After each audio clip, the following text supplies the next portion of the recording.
everybody, have you ever wanted to make something with your leftovers and do something really quick for a nice dinner? Well, making a little bit of a galette, which is a rough pastry that you kind of fold over on all your leftovers in the middle of it, tastes really great. I use gluten-free flour and plant-based butter to make this. There's a key about making it so that you make sure that the butter is not really mushed in there. It'll just break it up so that it'll be nice and flaky. So I'm just going to show you, I just have a little bit of one here. There's the dough. I'm just going to roll it out. I'm going to get it as thin as I possibly can so that it can roll out pretty easy, and you can fold it over the sides.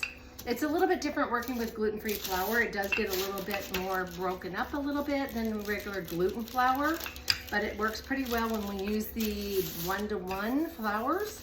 Bob's Red Mill works really well. You've got to make sure it has the xanthan gum in there, otherwise it's not going to work for sticking together. Some of the other ones don't have that xanthan gum in there, and then you have to add it in there. So just kind of showing you real quick. We're just going to roll it out. Doesn't have to be perfect. Want to get it, sometimes it's not super thick. Sometimes it breaks apart and you just kind of put it back together again. You can take a little bit more flour and put that on your rolling pin if you want to use that. You can even use your hands to press it out. You don't even have to have that rolling pin. So I'm just going to push that down a little bit. There we go. And just make a little bit one. We're making a mini one today. So all I'm going to be doing is, sometimes you can put something in the bottom of it so it doesn't leak through, but it should work pretty well. Make sure that there's no holes in there. Use your hands to press it out if you want to. I made a little bit of this is a tofu chorizo.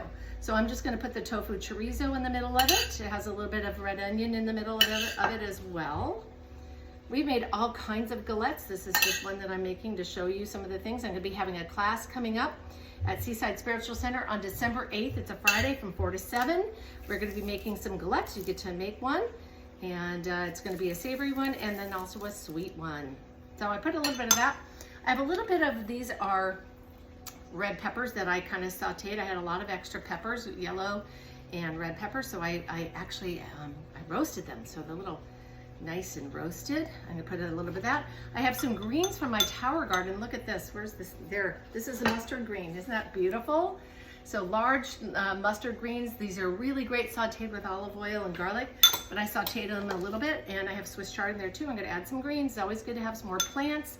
All those different colors, lots of greens in there, super important. This is gonna be a really big one, even though I'm not trying to put a whole lot in there. Now for I actually put some spices. I have the umami one from Trader Joe's. I'm gonna put on there, sprinkle that on there.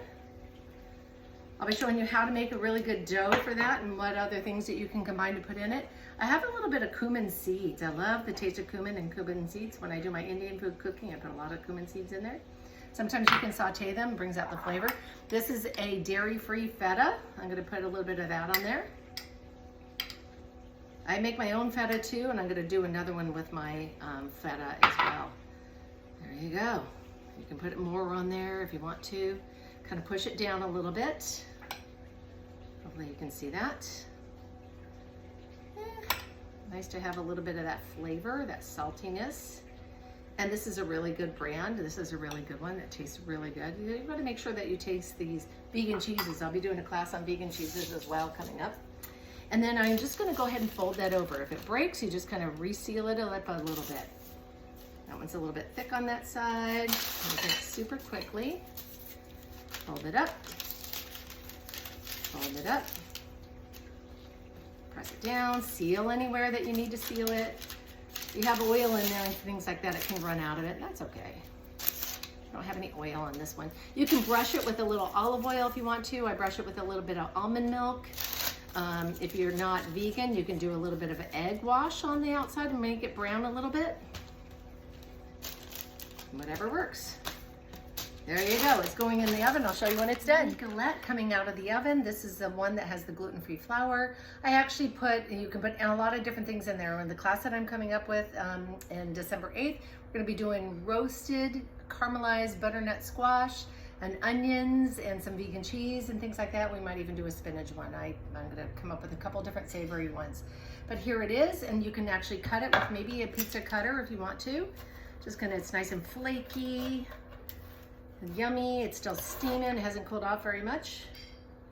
And gonna serve that up. And there you go. There's a nice little galette.